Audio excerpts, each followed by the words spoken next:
Franck Ferrand vous invite au cœur de l'histoire sur Europe 1. C'est en direct du site des internationaux de France de tennis à Roland-Garros que Franck Ferrand nous propose l'émission d'aujourd'hui. Bonjour Franck. Bonjour Anissa, bonjour à tous. Vous pouvez imaginer sans peine le thème de ce numéro de Cœur de l'Histoire. Nous allons nous plonger dans l'histoire du tennis en mettant en exergue l'exploit inoubliable de nos fameux mousquetaires. Ah oui, c'était dans l'entre-deux-guerres et c'est peut-être ce qui a rendu le tennis populaire en France. Oui, rien à voir avec les trois mousquetaires, non, contrairement oui, à ce rien que à voir. quelqu'un a laissé entendre sur Facebook tout à l'heure. Alors, c'est même bien sûr ce qui a rendu le tennis populaire. Et pour nous en parler, j'ai convié mon complice Marc Menant, pour qui les exploits en tout genre n'ont pas de secret. Nous visiterons aussi, avec Lorena Martin, le tennis de la cavalerie. Et nous reviendrons en fin d'émission aux origines du sport pratiqué pour le loisir. Voilà, et pour le plaisir. J'apprécie notre échange de fond de cours. C'est un échange de fond de cours, Anissa. Mais attention, là, je vais tenter une montée au filet. Ouh là là. Je suis d'une génération qui a grandi au rythme des exploits de Borg, qui a considéré Connors et McEnroe comme des stars, qui a vibré à l'exploit de Yannick Noah en 83. On peut dire que depuis ces heures glorieuses, Roland-Garros est devenu d'une certaine manière un rendez-vous annuel. C'est le signe avant-coureur des vacances, c'est le coup d'envoi de la belle saison. Donc, il m'a paru amusant cet après-midi, et je précise tout de suite que je ne suis pas moi-même tennisman, il m'a paru amusant d'apporter des réponses à un certain nombre de questions qu'on peut se poser par rapport à ce sport et à ce tournoi. Depuis quand est-ce qu'on joue au tennis? D'où vient ce nom de Roland-Garros? Pourquoi est-ce qu'il y a un crocodile sur les polos de la marque Lacoste, etc. Eh bien, justement, il aura fallu attendre l'entre-deux-guerres et le succès phénoménal des mousquetaires pour que le tennis déborde largement des élites anglophiles, où l'on pratique également le golf et le polo, et devienne un sport populaire. Alors, qui étaient ces fameux mousquetaires auxquels on fait souvent référence sans jamais les nommer? Ce sont 4 jeunes tennismen qui ont enflammé leur époque, donc cette période des années folles, époque de jeunesse, de sourire et de décontraction. N'oubliez pas qu'on est au lendemain de la Grande Guerre et qu'il faut d'une certaine façon rattraper le temps perdu. Retrouvons-les à pied d'œuvre, ces tennismen débarquant aux États-Unis à la fin de l'été 1927. Ils sont en train de descendre du paquebot Île-de-France, un des plus beaux paquebots transatlantiques de l'époque. Imaginez les flashs qui crépitent. C'était les gros flashs de l'époque, bien entendu. Ils sont là pour disputer la Coupe Davis. Au départ réservé à des affrontements américano-britanniques d'ailleurs. La première Coupe Davis était en 1900.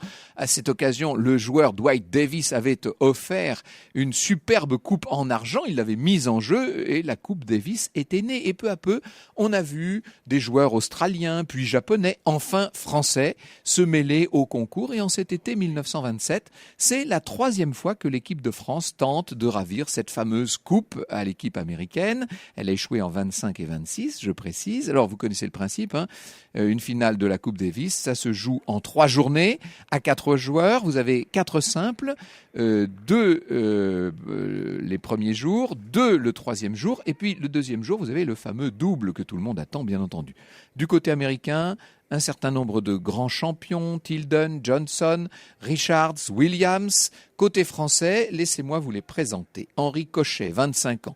Il est assez élégant, Henri Cochet, un brin playboy. C'est le beau garçon de la bande. Il est originaire, lui, de Lyon.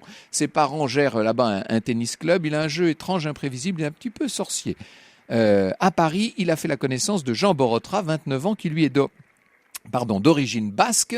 Il faut imaginer la détente, la souplesse extraordinaire de Jean Borotra, qu'on voit littéralement se rouler par terre. C'est sa personnalité. Et puis, leurs 2 partenaires pour cette Coupe Davis, Jacques Brugnon, qu'on appelle Toto, qui a 32 ans, c'est le doyen de la bande, si vous voulez, avec ses cheveux en brosse et sa petite moustache, le partenaire en mixte de la reine du tennis de l'époque, Suzanne Langlin, et puis René Lacoste, le Benjamin, il a 22 ans, avec son teint mat et ses traits marqués. C'est le fils d'un industriel qui est administrateur d'Hispano-Suza, qui a accepté que son fils renonce à faire Polytechnique. À l'époque, dans la bonne bourgeoisie, c'était comme ça, on faisait Polytechnique. Et bien là, René a renoncé à Polytechnique pour se consacrer au tennis avec l'accord de ses parents. Ce sont eux donc qu'on appelle les 4 mousquetaires. Ils jouent ensemble depuis 1923 en Coupe Davis, sans aucune rivalité d'ailleurs, parce que malgré une présence désormais permanente dans les finales du Grand Chelem, ce sont d'abord des copains, si vous voulez. C'est une véritable bande. Or, En cette année 1927, les choses sont particulièrement tendues. Est-ce qu'ils vont l'emporter, cette Coupe Davis? Il faut vous dire qu'à l'époque, bien sûr, il n'y a pas de télé. Mais bien sûr, il y a une radio déjà très présente qui reprend tous les exploits de nos mousquetaires et notamment leur grande victoire de cette année. À partir de cette victoire de 1927, de cette victoire à la Coupe Davis, on peut dire que la France va se couvrir de cours de tennis. Les tournois se multiplient. On prépare déjà la Coupe Davis 1928. Et celle-là, elle aura lieu, victoire oblige, elle aura lieu en France. Et pour ça, il faut un nouveau stade. Celui de la faisanderie de Saint-Cloud est un petit peu trop petit parce qu'il va y avoir foule. On sait très bien qu'il va y avoir foule pour cette Coupe Davis 1928. Et donc, en 9 mois, on va essayer de bâtir un nouveau stade avec des bâtiments tout à fait typiques de l'architecture art déco. Le stade en question, il doit beaucoup à Pierre Gilloux, qui était le président du Racing, et à Émile Le Sieur, président du Stade français, qui va offrir 4 hectares de son domaine de la Porte d'Auteuil pour y installer ses cours avec le sol en terre battue, cette couleur ocre-rouge qui va devenir littéralement mythique.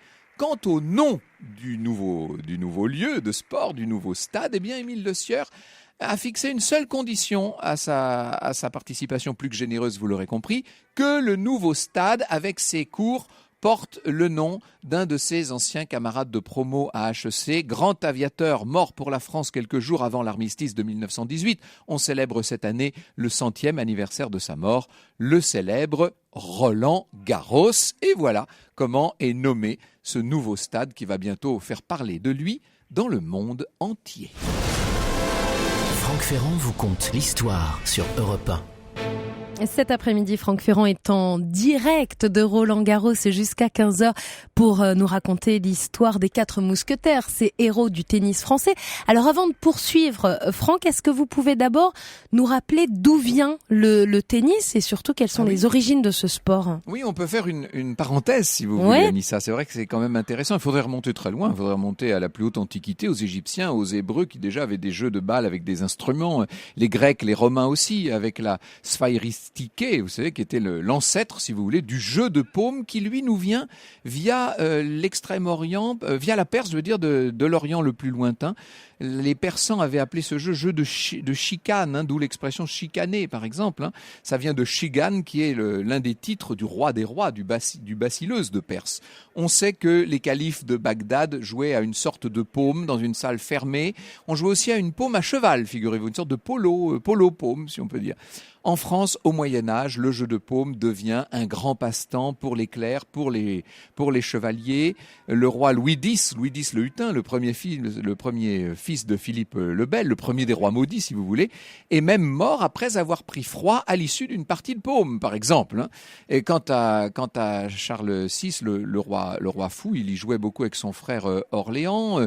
Dans toutes les villes, on a plusieurs jeux de paume, dont certains deviennent d'ailleurs assez malfamés, parce que ce sont des lieux de jeu et débat, disons, de tout genre. Charles VIII rapporte d'Italie un instrument, la raccata, qui vient du mot arabe rahat, qui veut dire la paume, justement, et qui va donner le mot raquette en français. Or, le 7 avril 1498, j'ai eu l'occasion de vous raconter ça déjà, Charles VIII est avec Anne de Bretagne en Amboise. Il descend en vitesse pour aller voir la fin d'une partie de jeu de paume et il va se heurter le front à un linteau de porte un peu trop basse, la porte. Il est complètement sonné et après 9 heures d'une terrible agonie, il va finir par mourir, mort pour la paume, si j'ose dire. En 1536, c'est au tour du dauphin de France, le fils de François Ier, qui, à Tournon, alors qu'il est en train de jouer à la paume, va boire de l'eau trop froide et va être victime d'une hydrocution. Au XVIe siècle, on peut dire qu'il y a un véritable engouement pour la paume. Dites-vous que en 1596, donc à la toute fin du siècle, il y a 250 jeux de paume rien qu'à Paris. Dans une ville comme Orléans, il y en a 45. Dans une petite ville à l'époque comme Poitiers, il y en a 22. C'était un passe-temps extraordinaire. Et évidemment, ce sont les Anglais qui vont s'en emparer, si je puis dire, et qui vont lui donner la dimension que vous connaissez. Sir Robert Darnington nous dit « Le pays est semé de tennis, ils sont plus nombreux maintenant que les églises ». Vous avez noté le terme tennis, et oui, c'est le nom que les Anglais vont tout de suite lui donner. Ça vient du mot « tenez » qu'on employait quand Vous savez, à chaque coup de paume, les joueurs en France disaient « tenez », sous-entendu, prenez-la celle-là, hein. Tenez. Alors on prononçait avec le vieil accent et ça a donné tennis en anglais. Le jeu de paume, disons-le, a quand même beaucoup décliné pendant tout le XVIIIe siècle. Au moment de la Révolution, il n'est plus déjà qu'un jeu un peu démodé, mais c'est bien dans la salle du jeu de paume qu'a lieu la réunion des députés des États généraux qui vont créer la première assemblée nationale, bien sûr. Du reste, on peut dire que le jeu de paume, qui était devenu un emblème de l'ancienne France, va survivre à la Révolution, plus ou moins, notamment à Fontainebleau. On a aujourd'hui une équipe de jeu de paume. Je dis ça parce que moi, il m'est arrivé d'aller assister au match. C'est assez spectaculaire, mais on en a dans pas mal de villes de France. Encore, hein, il y a des joueurs aujourd'hui. Alors, comme souvent, je vous disais, c'est par l'Angleterre, la nation du sport, que la paume, rebaptisée tennis et quelque peu modernisée, qui a été aussi complexifiée dans son système de comptage, comme toujours avec les Anglais, c'est par l'Angleterre que ça va nous revenir. En 1874, le Major Wingfield dépose le premier brevet du jeu. En 77, premier tournoi à Wimbledon, un tournoi sur gazon, d'où le nom de ce nouveau sport, le lawn tennis. Sous ce nom, il va se divulguer un peu partout dans le monde anglo-saxon, en Australie, au Canada, aux États-Unis, mais aussi, anglomanie oblige, en France. Les premiers clubs sur la côte normande apparaissent très tôt, à la fin du 19e siècle. Il y a un club à Dinard, par exemple, en 78. Le Racing Club de France, le Stade français s'y intéresse et bientôt, le premier championnat national a lieu en 1891. Les premiers champions du monde sont un certain Williams, qui était d'ailleurs fabricant de balles de tennis. Les premiers championnats, ils ont été organisés à la Faisanderie de Saint-Cloud, justement, en juin 1912. Le fondateur de ces jeux, donc ce Williams là, il n'est pas dans les tribunes ce jour-là, et pour cause, puisque il vient de sombrer avec le Titanic. C'est en 1914 que Suzanne Langlin va faire ses débuts, relayée bientôt par les Mousquetaires. On va en parler tout à l'heure avec Marc Menant. Et pour revenir à Roland-Garros, pendant longtemps, ce sont les Anglo-Saxons et notamment les Australiens qui se sont imposés, notamment au lendemain de la Seconde Guerre mondiale, avec Ken Rosewall notamment, 1953. Ils vont faire main basse sur le titre, si je puis dire. Plusieurs Américains comme Parker, Patty, Trabert vont remporter les internationaux de France. La grande date de Roland-Garros, c'est 68, alors même que le pays est au bord de la Révolution. Le tournoi admet des professionnels. On appelle ça donc un Open. Autant dire que bientôt, il n'admettra plus que des professionnels. Et on va voir arriver le fameux Borg en 74, etc. Avec la télévision, il ne faut pas oublier le rôle là du président de la fédération, un président ultra dynamique, le célèbre Philippe Chatrier, qui va rendre le sport d'autant plus populaire. Le tennis, disons-le, est entré dans l'ère des sports médiatiques, des sports de masse. Il le reste aujourd'hui. Et je me rends compte que tout ça nous a quand même pas mal éloignés de nos mousquetaires et de la Coupe Davis. Nous y revenons dans un instant. Franck Ferrand vous conte l'histoire sur Europe 1. Vous êtes en direct de Roland-Garros, Franck, jusqu'à 15h pour nous faire vivre, bien sûr, ces internationaux de France 2018, puisque Europe 1 est la radio officielle du tournoi, mais aussi pour nous faire revivre les grands moments de l'histoire du tennis français, et notamment cette finale de Coupe Davis 1928. Oui, et nous n'attendons pas la finale à Roland-Garros pour vous dire que c'est chaud ici. Vous avez la climatisation, rue François 1er, c'est pas notre cas, je peux vous dire que c'est quelque chose. C'est assez étonnant. C'est sportif, on peut le dire. Bref. J'avale ma salive et j'essaie de continuer néanmoins. Nous avons, au début de cette finale de la Coupe Davis 1928, un avantage aux États-Unis qui vont, sur les 3 premiers matchs, en remporter 2. Vous imaginez la pression maintenant qui repose sur les épaules de nos 2 derniers joueurs français, donc Lacoste et Cochet, qui vont devoir se battre. C'est le 4e match et là c'est vraiment on va savoir si la France reste en lice, si vous voulez. Les tribunes sont pleines à craquer, il faut imaginer ça. D'ailleurs, il y en a une qui va s'écrouler, mais sans dommage, sans blessé. Lacoste va mener 2-7 à 1, 6-3, 4-6, 6-3. et il emporte le 4e set. Il va même parvenir, il accomplit l'exploit de s'emparer du service de Tilden pour conclure donc à 6-2 dans le quatrième set de ce 4e match. Ce qui veut dire que maintenant, les Français et les Américains sont à égalité 2 partout et que toute la responsabilité repose sur les épaules de Cochet. C'est assez terrible ce qui lui arrive. Alors, il a gagné 6-4 dans le premier set du dernier match. Il va perdre le 2e set. Ce qui veut dire, entre parenthèses, que Johnson, son concurrent, est particulièrement doué. Notamment, il fait des passing shots comme personne n'en avait jamais vu à l'époque. Et puis, il remporte quand même, notre Français remporte le 3e set, 6-2. Et bientôt, le 4e, balle de match. Cochet l'emporte, jeu, set, match et coupe, si je puis dire. Alors là, vous imaginez le triomphe considérable. Ça a été ce 30 juillet 1928, une date, on peut dire, historique. Une nouvelle fois, nos mousquetaires sont vainqueurs de la Coupe Davis. Et ils le seront de nouveau en 1929, en 1930, en 1931, en 1932, ils ne perdront la Coupe Davis qu'en 33 et face aux Anglais d'ailleurs, pas face aux Américains. On peut dire que 1933, c'est la fin de l'âge d'or du tennis français. Ce n'est pas pour autant la fin de la popularité de ce sport, loin de là. Il y aura de grands successeurs bien sûr et il faudrait parler évidemment du tennis féminin et notamment de Suzanne Langlain. On va en dire un mot tout à l'heure avec Marc Menant, cette Suzanne Langlain qui a été tout à fait extraordinaire et qui, pendant toutes ces années 30, va littéralement électriser le public. Elle ne tombera malade qu'en 1938 pendant le tournoi de Wimbledon. Et on sait que au moment où elle meurt, c'est le monde entier qui est suspendu à ce qui se passe, évidemment. Je trouve assez étonnant une émission comme celle d'aujourd'hui, dans des conditions un peu particulières, au cœur même de ces cours de Roland-Garros. Qui nous aurait dit qu'à propos des internationaux de France et à propos de cette histoire des mousquetaires et de cette Coupe Davis 1928, on en serait venu à parler du roi de Perse, des cirques aériens aux États-Unis, de la mort de Charles VIII et des États généraux de 1789. Mais que voulez-vous? C'est ça aussi au cœur de l'histoire. Bonjour Marc Menant. Bonjour Franck Ferrand, vous n'avez pas un jeu monotone, vous. Non, vous n'êtes donc pas le crocodile, vous n'êtes pas René Lacoste. Non, Lacoste était réputé pour un jeu quasiment mécanique, on peut le dire. Ah ben oui, mais alors, quand il bat Bill Tilden, c'est un événement, parce qu'il faut savoir s'il y a eu les mousquetaires, c'est parce qu'avant, il y avait ce personnage d'une envergure invraisemblable, Bill Tilden, considéré comme alors lui, c'était l'invincible. le roi. Alors, une prestance étonnante, mais un côté un peu maniéré. Que ne dit-on pas sur les mœurs de ce garçon? Et ce qui offusque d'ailleurs énormément la divine. La divine, c'est oui. Suzanne Langlain. Et chacun dans son domaine domine, écrase les adversaires. Ils se détestent. Lui n'admet pas que cette femme arrive très fantasque.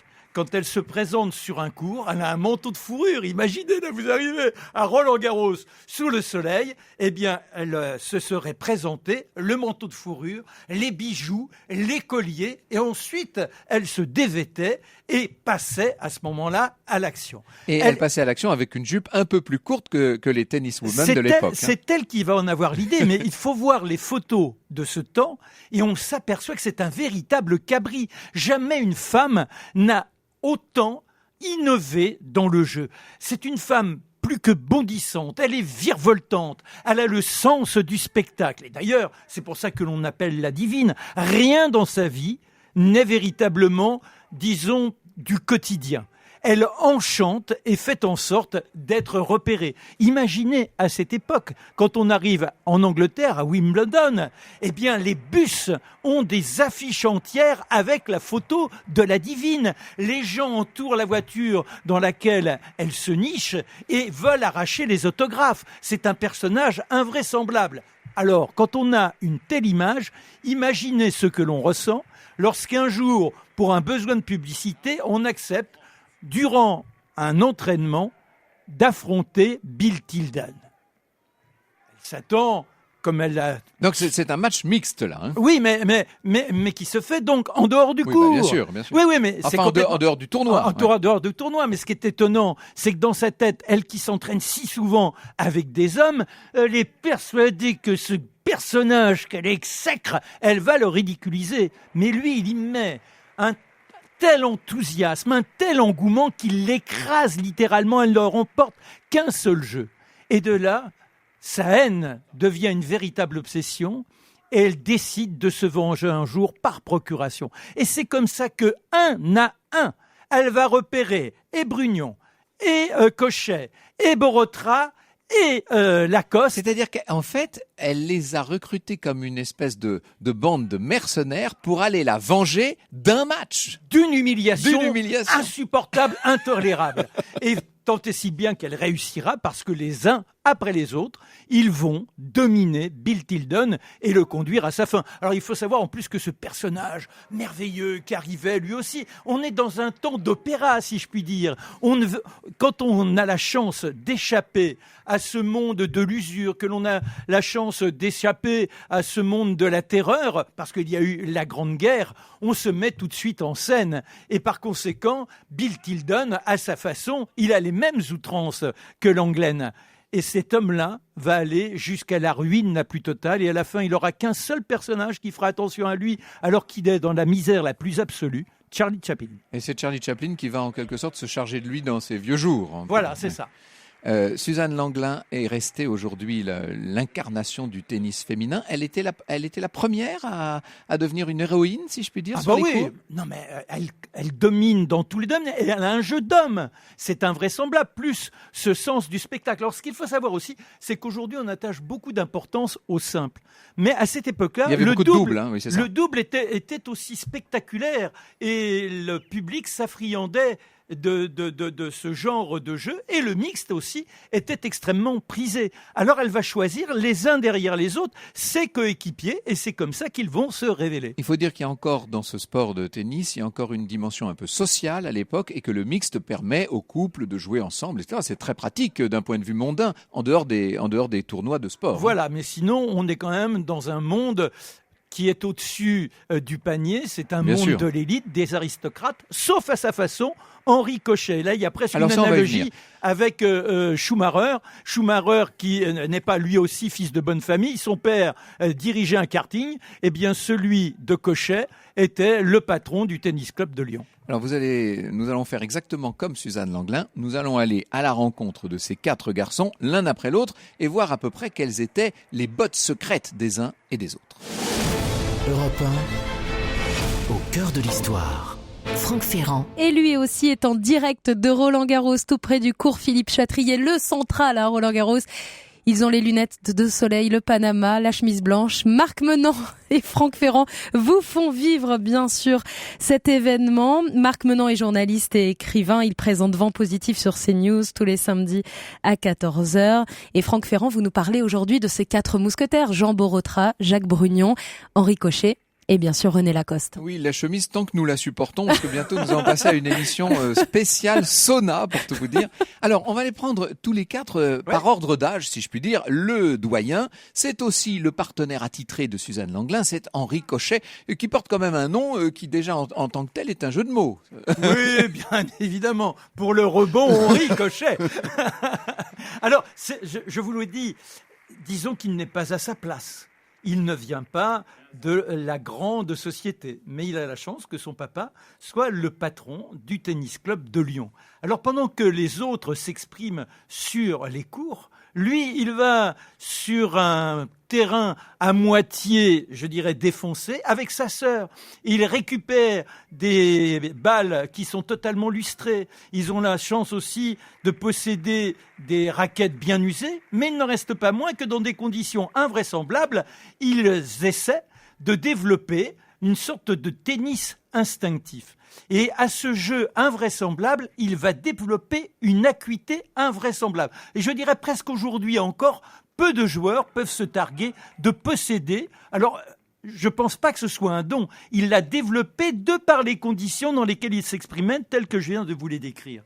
Et en l'occurrence, il a cette capacité à anticiper la trajectoire de la balle de son adversaire, ce qui lui permet de jaillir, de se catapulter au filet et de frapper en pleine ascension de la balle. Et ça, personne n'avait vu ça. Disons qu'il a une vision de mouche. Vous savez que les mouches arrivent à capter à une vitesse invraisemblable le mouvement de telle sorte que quand vous voulez la frapper, elle décolle parce que pour elle, c'est extrêmement lent. On l'appelait le sorcier, Cochet. Oui, et le magicien. Le magicien, c'est ça. C'est-à-dire qu'il a quelque chose d'un peu presque surnaturel dans sa façon de réagir. Totalement surnaturel. Et à partir de là, il va enchaîner les victoires. Et aujourd'hui encore, il reste, et de loin, le Français le plus titré. Alors je disais que c'était le doyen, pas du tout. C'est Jacques Brugnon, le doyen. C'est lui qui était le partenaire de Suzanne Langlen, pardon. Et il faut savoir que Bill Tilden, parce qu'il faut à chaque fois, il faut avoir un petit mot, puisque ils sont là pour venger Suzanne.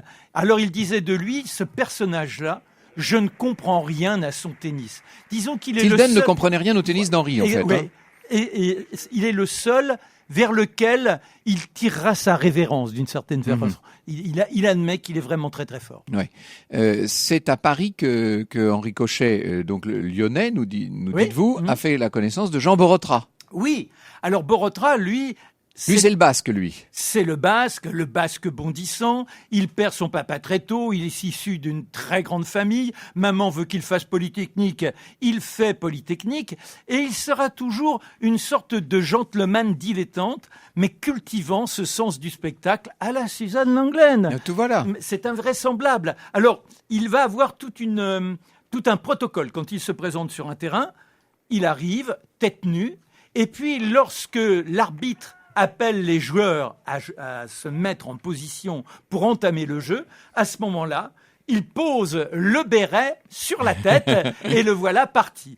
Il faut remarquer aussi que ce personnage développera un tennis totalement inattendu qui trompera ses adversaires. Et quand néanmoins ils ont une trop bonne réplique, il a le sens de la dissipation. À ce moment-là, soit il fait tomber son béret, demande à ce qu'on aille en chercher un autre. Bref, il essaie de déconcentrer l'adversaire, c'est ça ? Complètement, mais il va même plus loin que ça. Quand une balle se perd dans les tribunes, s'il remarque que la spectatrice auprès de laquelle la balle a échoué est suffisamment virevoltante, il se projette dans les tribunes pour lui faire un petit salut et pratiquement lui donner rendez-vous. C'est vraiment un fantasque, un personnage. C'est un peu un acrobate aussi, hein. Je parlais tout à l'heure de sa souplesse sur le court. Ah, mais c'est invraisemblable. Mais le seul qui soit véritablement terne, et ô combien, c'est Lacoste. Sinon, ce sont quand même des gens qui marquent leur époque, car s'entraînant énormément, ils innovent et ils créent des gestuels qui n'avaient jamais encore eu cours sur les terrains. René Lacoste est pourtant de très loin celui qui est resté le plus célèbre pour des raisons évidentes. Commerciales, si je puis dire. Il était donc le plus jeune de la bande. Lui, il avait 22 ans au moment de la première finale de 1927. Et Suzanne Langlen le repère quand il a 18 ans. Oui. Ce jour-là, elle gagne encore les internationaux de France. Lui, il est éliminé au premier tour. Et c'est un fils de bonne famille. Son papa a une agence hispano-suisse. Il faut savoir d'ailleurs que très tôt, il va bénéficier d'un coupé pour attirer les jeunes filles. Et ce coupé, il est baptisé Nuit d'amour. C'est quand même vraisemblable. Et ce garçon passe son temps à jouer tout seul. Ils ont une grande propriété à Courbevoie. Et il est là, face au mur, il renvoie les balles. Ce qui lui permettra quelques années plus tard, d'inventer la machine à renvoyer les balles. Mais alors, ce qui est là tout à fait admissible, où ça se complique, c'est lorsqu'il se fait remarquer et qu'il va à travers le monde disputer les tournois. Quand on est sur un bateau, sur une chambre à côté, toute la nuit on entend bing bang, c'est lui qui joue au tennis dans la cabine. Quand on est dans un hôtel, c'est la même chose. Et il joue contre les canapés, il joue contre tout. Il est constamment en train de jouer. Et c'est cette obsession qui lui permet de travailler ce tennis où il n'est jamais perdant. Mais c'est un renvoyeur de balles, c'est-à-dire qu'il a les autres à l'usure. Le patron de l'équipe de France, qui s'appelait Pierre Guilloux, vous savez ce qu'il dit ? Il lui dit, écoute, tu emmerdes tes adversaires, tu emmerdes les spectateurs, tu t'emmerdes, mais tu as raison, tu gagnes. Eh oui. Et oui, c'est qu'en fait, il y a un côté Björn Borg pour le coup. Exactement. C'est pas très amusant comme jeu, mais c'est très efficace. Ça voilà. Marche à tous les coups, c'est très sûr en tout cas. On n'a pas parlé de Brugnon finalement, Jacques Brugnon. Non, mais c'est bien. Vous savez pourquoi on n'en parle pas ? Parce que c'est le plus effacé des quatre. Ah oui. C'est un garçon que l'on ne remarque pas. Oh si, avec sa pipe. Imaginez, il arrive sur le cours avec une pipe. Au départ, il refuse quand Suzanne Lenglen lui dit « Mais tu as du talent, il faut, toujours dans cette obsession d'un jour, battre Tilden, il faut que tu entres dans la compétition. » Lui, il a malheureusement été conduit dans les tranchées, à mener ce travail de sape contre les Allemands, à vivre la barbarie des tranchées. Et il dit, mais tout cela est dérisoire.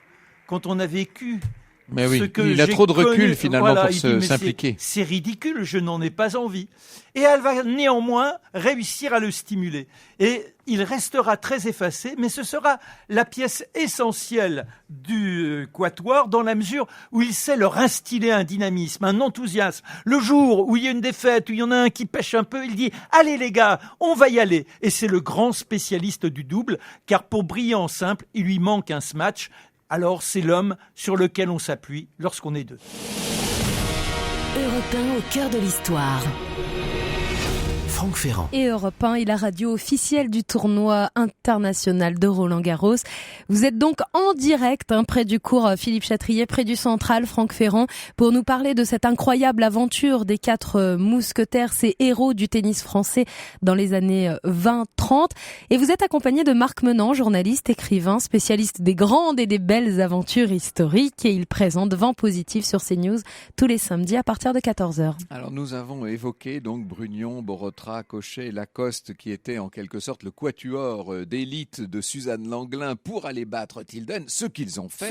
Et alors après, ils vont enchaîner toutes ces victoires pendant tout le début des années 30. Incroyable. C'est-à-dire que ils deviennent la terreur des cours de tennis. Et au fur et à mesure, on voit Tilden qui décline. Il est battu une première fois, puis une deuxième fois, puis une troisième fois. Et à la fin, il est totalement submergé, le pauvre. Et c'est là, je pense qu'il a une perte de lui qui avait cette stature, cette envergure, qui avait presque cette arrogance. Il se sent miné de l'intérieur et il décline littéralement jusqu'à arriver à cette fin pitoyable, la ruine totale. En plus, il aura quelques scandales liés à quelques, je dirais, extravagances sensuelles. Oui, c'est un personnage qui a un destin tragique d'une certaine manière. On peut parler d'une tragédie. Alors, avant la déréliction totale de l'équipe d'Amérique, de l'équipe des États-Unis, il y a eu 7 premières victoires de 1927. Il a fallu organiser en retour un stade à Paris pour accueillir la finale de 1928. Forcément, parce que sinon on est à Saint-Cloud, on est entre Jambiens. Si à la Faisanderie. Voilà. c'est le monde du Racing, c'est le monde du Stade français. Et du polo et de tout ça. Voilà. Oui. Et alors, d'ailleurs, Suzanne Lenglen, même chose. Quand on les regarde les uns derrière les autres, ils ont une jeunesse dorée. Ce sont des gens qui sont dans le bénéfice de lieux inouïs, immenses, avec des terrains à disposition. Suzanne Lenglen, elle pratique l'équitation, elle pratique l'escrime, elle pratique tous les sports les plus nobles, et papa donne l'argent derrière. Alors ce qui est intéressant et ce qu'on n'a pas signalé, c'est que son père est un rentier, et très tôt, il s'investit son entraîneur.